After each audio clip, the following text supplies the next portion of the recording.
ще забравя да снимал Марче. Малко по-наниско ръчичките им ги давай, за да мога да хващам и тебе, докато им слагаш Марченчката.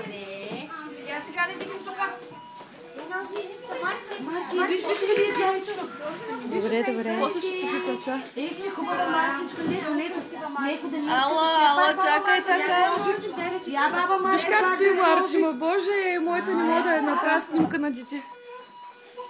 Че хубава Марченичка. Ето баба Марта, така да погледне, така манинкичка За си. големи момченца. Браво на Марти! Искаш ли да я каниш нещо на микрофон? Сега да искам. Не знам, той е пее на микрофона.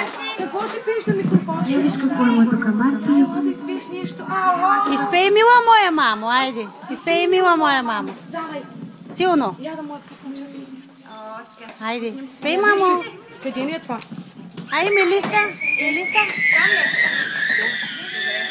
Хайде сега си изпей песичката за мила моя мамо, нали Марче? Айде, пей, мамо. Чакай. Я сега да вземем микрофончето. Я да изпеем песичката сега за мила моя мамо. Айде. Марти. Така, танцувай. Браво на момчето. Той ми ще ги направя да го само разпомня. Марти.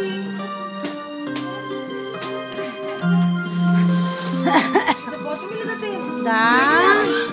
Айде. Марто да помага.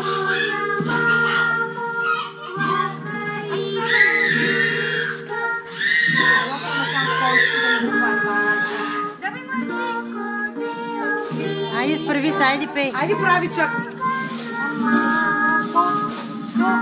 Ще ти при баба Марта да изпееш на нея песничката. Виж, мама ще гледа тук. Ела. Марти. Отиди при баба Марта да изпееш песничката. Да. Браво. Айде, изпей.